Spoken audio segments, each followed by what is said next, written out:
Dans une guerre, la dernière chose qu'une armée devrait faire, qu'elle soit l'agresseur ou le défenseur, c'est de cibler délibérément des civils.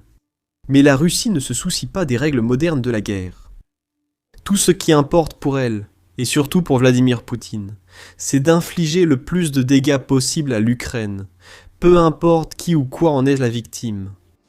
La Russie l'a prouvé lorsqu'elle a déployé l'un de ses missiles balistiques les plus terrifiants contre des civils ukrainiens. Mais l'Ukraine a riposté. Pas en visant des civils comme l'a fait Poutine, mais en lançant une frappe de représailles qui a été instantanée, brutale, et qui a plongé certaines régions de la Russie dans un chaos total. Le 9 janvier, la BBC faisait partie des nombreux médias à annoncer que la Russie avait mené une frappe de missiles contre l'Ukraine et ses citoyens. Malheureusement, cela en soi n'est pas une nouvelle révélatrice. Il semble que Poutine ordonne autant de frappes sur les villes ukrainiennes que sur ses infrastructures militaires. Mais qu'y a-t-il de nouveau ? Ce qui est terrifiant, c'est que la Russie a utilisé le missile balistique Oreshnik dans le cadre d'une frappe massive pendant la nuit, marquant seulement la deuxième fois que ce missile est utilisé en Ukraine, et potentiellement la première fois qu'il a été utilisé avec l'intention explicite de tuer ceux qu'il visait. Oreshnik est le dernier missile que l'Ukraine souhaite voir Poutine tirer sur sa population. Dans son rapport sur la frappe de la Russie, Al Jazeera classe l'Oreshnik comme un missile balistique à portée intermédiaire et indique que son nom signifie noisetier en russe. Cependant, loin de porter la vie, l'Oreshnik sème la mort à grande échelle. Le nom a été donné au missile en raison de la façon dont il déploie ses ogives, qui tombent sur la cible en traînées lumineuses, rappelant ainsi l'arbre en question. L'Ukraine ne se souciera pas de ce symbolisme de pacotille. Ce qui inquiète davantage l'Ukraine, c'est cela. L'Oreshnik fait partie de ce qui semble être l'arsenal croissant de missiles hypersoniques de la Russie, contre lesquels même les systèmes de défense aérienne modernes, à l'exception peut-être du Patriot, peuvent faire très peu. On pense que l'Oreshnik est capable d'atteindre des vitesses d'au moins Mach 5 et CNN. Note qu'il pourrait voyager jusqu'à 13 000 km, soit environ 8 000 miles par heure. Cela placerait la vitesse maximale du missile à plus de Mach 10, soit 2 fois plus rapide que nécessaire pour obtenir la désignation hypersonique, et potentiellement plus de 10 fois la vitesse du son. À cette vitesse immense s'ajoute la portée de l'Oreshnik. Selon CNN, les rares utilisations du missile par la Russie indique qu'il a une portée comprise entre 965 et 1609 km, soit entre 600 et 1000 miles. Cependant, la même source précise que des responsables de la défense américaine ont déclaré que le missile pourrait avoir une portée réelle bien plus longue, dépassant potentiellement 4800 km, soit environ 3000 miles. Il ne semble pas y avoir de confirmation officielle de cette estimation pour l'instant, si cela s'avère exact. La Russie pourrait utiliser Oreshnik pour cibler l'ensemble de l'Ukraine, ainsi que de vastes régions de l'Europe, faisant de ce missile puissant, rapide et capable de transporter une ogive nucléaire une menace évidente bien au-delà du cadre de la guerre en Ukraine. Peut-être plus terrible encore que le missile lui-même est sa capacité à faire pleuvoir plusieurs ogives sur une cible. CNN affirme que l'Oreshnik pourrait transporter jusqu'à 6 véhicules de rentrée multiples à ciblage indépendant, ou MERV, et que chacun de ces MERV pourrait en transporter entre 4 et 6. Des munitions elles-mêmes. En supposant que les chiffres maximaux soient exacts, cela donne à l'Oreshnik la capacité de larguer 36 ogives sur plusieurs cibles ou une seule. C'est déjà assez grave. Cependant, lorsque les missiles transportent des explosifs conventionnels, ils appartiennent à une catégorie de missiles dont la vitesse et les capacités rappellent la menace nucléaire, rapporte CNN. Et il semble probable que le missile puisse effectivement être équipé d'ogives nucléaires. Si la Russie le décide ? Nous vous disons tout cela pour vous faire prendre conscience du potentiel dévastateur contenu dans l'Oreshnik. Dans ce contexte, certains pourraient dire que l'Ukraine a eu une certaine chance de s'en sortir avec aussi peu de victimes lors de la frappe nocturne du 9 janvier. Malheureusement, il y a eu des victimes, y compris des morts à Kiev. 4 personnes ont été tuées et 25 autres blessées. Selon la BBC, parmi les personnes tuées se trouvait un ambulancier qui intervenait sur les lieux dans un immeuble d'habitation endommagé. L'Ukraine a ensuite signalé que la frappe de la Russie sur Kiev était une attaque en 2 temps. On ne sait pas clairement quelles armes la Russie a utilisées lors de l'attaque contre la capitale ukrainienne. Quant à Oreshnik, Al Jazeera rapporte que la Russie affirme avoir frappé la ville de Lviv avec son missile hypersonique. Cette ville se trouve à environ 550 km, soit environ 340 miles de Kiev. De manière inquiétante, du point de vue européen, Lviv n'est également qu'à 70 km, soit environ 45 miles de la frontière que l'Ukraine partage avec la Pologne. Peut-être que Poutine voulait envoyer un message à ses ennemis européens. Ce soir, c'était Lviv. Demain, cela pourrait être la Pologne, revenant en Ukraine. Les décès que nous avons mentionnés se sont également produits lors d'une nuit où la Russie a tiré bien plus que des missiles Oreshnik sur l'Ukraine, selon le président ukrainien, Volodymyr Zelensky. La Russie a lancé 13 missiles balistiques supplémentaires sur l'Ukraine pendant la nuit, visant à la fois les infrastructures énergétiques et civiles. La Russie a également lancé 22 missiles de croisière et 242 drones lors de ce qui s'est avéré être un raid nocturne massif. Cela a été éclipsé par le déploiement de l'Oreshnik, pour ce qui semble être seulement la deuxième fois depuis le début de la guerre. La Russie affirme que cette frappe était une question de vengeance. Vers la fin du mois de décembre, la Russie a accusé l'Ukraine d'avoir lancé une attaque de drone à longue portée contre l'une des résidences de Poutine. Plus précisément, le ministre russe des Affaires étrangères, Sergueï Lavrov, a affirmé que l'Ukraine avait lancé une attaque impliquant 91 véhicules aériens sans pilote, ou UAV, contre la résidence d'État de Poutine, dans la région de Novgorod. Zelensky a immédiatement nié cela, et a affirmé que la Russie faisait cette déclaration dans le but de faire échouer les négociations de paix. Une affirmation apparemment soutenue par le reportage de la BBC, selon lequel la Russie a déclaré qu'elle réexaminerait sa position dans les négociations de paix à la suite de la prétendue attaque de l'Ukraine. L'Ukraine a-t-elle attaqué la résidence de Poutine avec des drones, ou la Russie a-t-elle mis en scène l'attaque? Nous ne découvrirons peut-être jamais les réponses à ces questions. Cependant, il est clair, d'après les nombreuses frappes de la Russie contre l'Ukraine depuis que Poutine a lancé son invasion, que le pays n'a besoin d'aucune excuse pour frapper l'Ukraine avec des missiles et des drones. Quoi qu'il en soit, la Russie affirme que la vengeance était dans ses intentions. Mais il semble que ceux qui subissent cette vengeance, ainsi que ceux qui observent ce que la Russie a fait en Ukraine, n'en croient pas un mot. S'exprimant sur X, à la suite de l'attaque d'Oreshnik par la Russie, la vice-présidente de la Commission européenne, Kaja Kallas, a clairement indiqué que personne en Europe ne croit aux excuses de la Russie. La Russie ne veut pas la paix. La réponse de la Russie à la diplomatie, ce sont plus de missiles et de destruction. Ce schéma mortel de frappes majeures russes récurrentes se répétera jusqu'à ce que nous aidions l'Ukraine à y mettre fin, a écrit Kallas sur X avant d'ajouter. L'utilisation rapportée par la Russie d'un missile Oreshnik est une escalade claire contre l'Ukraine et vise à servir d'avertissement à l'Europe et aux États-Unis.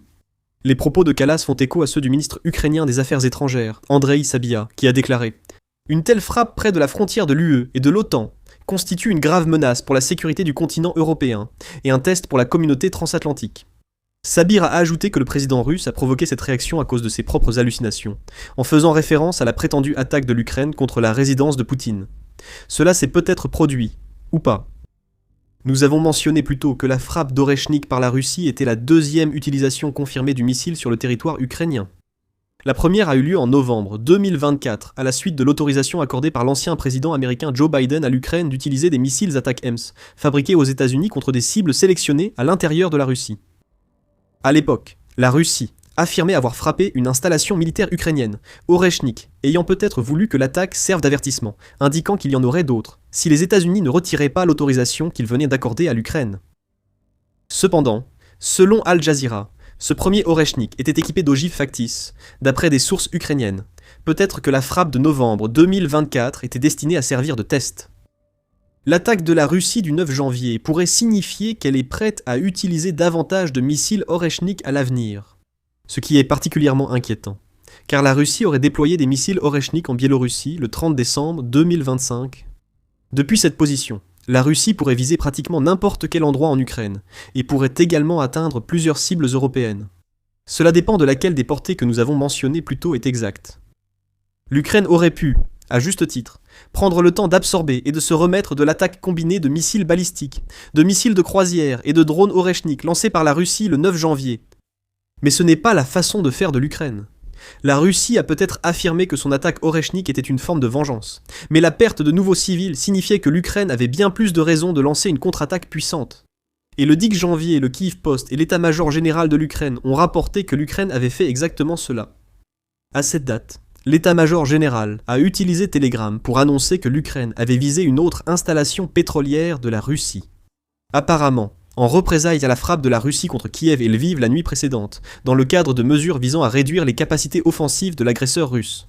Dans la nuit du 10 janvier, des unités des forces de défense ukrainiennes ont frappé le dépôt pétrolier de Zhutovskaya, dans le district d'Oktyabrski, oblast de Volgograd, fédération de Russie, qui participe à l'approvisionnement en carburant des forces d'occupation, a rapporté l'état-major général de l'Ukraine. L'état-major général a confirmé que la cible avait été touchée, et que l'ampleur des dégâts était en cours d'évaluation. Et il y avait plus. En plus de cette attaque, l'Ukraine a également réussi plusieurs frappes contre les forces russes dans l'Ukraine occupée. À Zaporijia, l'Ukraine a réussi à frapper un entrepôt de drones qui appartiendrait à la 19e division de fusiliers motorisés de la Russie. L'Ukraine a également ciblé les parties de la région disputée de Donetsk contrôlée par la Russie. Plusieurs cibles ennemies ont été frappées, selon l'état-major général, notamment un regroupement de personnel de la 76e division d'assaut aérien, localité de Khurakivka, un poste de commandement et d'observation d'une unité du bataillon de chars de la même division, localité de Irnik, et un poste de commandement d'une unité de la 41e armée, localité de Erenik. Toujours dans la région de Donetsk, l'Ukraine a également réussi à porter un coup direct à un poste de commandement et de contrôle de drones dans la région de Pokrovsk, avec ses drones, soulignant la différence entre la manière dont l'Ukraine et la Russie abordaient leurs frappes de drones. Pour la Russie, les drones longue portée sont des armes de terreur conçues pour tuer des civils et les plonger dans un froid glacial et une obscurité totale en attaquant les infrastructures énergétiques. Mais pour l'Ukraine, les drones sont des armes qui peuvent être utilisées pour affaiblir la machine de guerre de Poutine. Comme l'a montré l'Ukraine, éliminer des cibles qui servent l'armée, avant de viser directement les villes russes. La frappe contre le dépôt pétrolier de Volgrad semble avoir été confirmée par la Russie avant que l'état-major ne publie son annonce sur Telegram. Le gouverneur régional de Volgograd, Andrei Botarov, s'est également exprimé sur la plateforme de médias sociaux pour annoncer qu'un incendie s'était déclaré au dépôt. Botarov a affirmé que les habitants à proximité pourraient devoir être évacués vers une école locale. Et il a ressorti la même vieille excuse que la Russie semble toujours donner lorsque l'Ukraine frappe des cibles avec ses drones longue portée. Ce ne sont pas les drones eux-mêmes qui ont causé les dégâts, mais les débris. Encore une fois, comme si quelqu'un croyait encore à ça.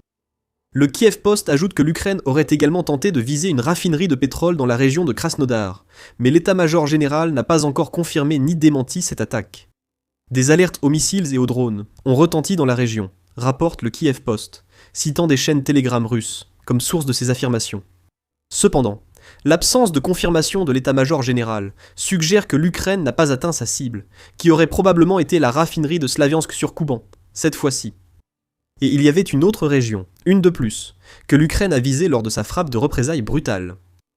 Plus tôt, nous avons mentionné que l'Ukraine ne vise pas les civils avec ses attaques à longue portée, du moins pas délibérément.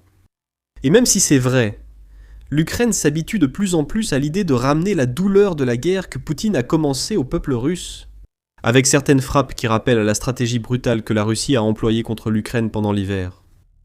La plus récente de ces frappes, sur laquelle CNN a rapporté le 11 janvier, a privé d'électricité des dizaines de milliers de personnes dans plus de 1000 bâtiments à Kiev.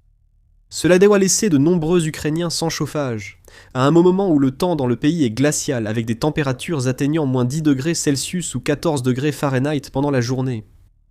L'Ukraine a clairement estimé que les citoyens russes devaient ressentir une partie de cette douleur, et c'est le cas, grâce à une autre frappe ukrainienne dans la région de Belgorod, rapportée par Reuters. Cette frappe aurait laissé 600 000 habitants de la région de Belgorod sans électricité, chauffage ni eau, selon le gouverneur de la région, Viatoslav Gladkov.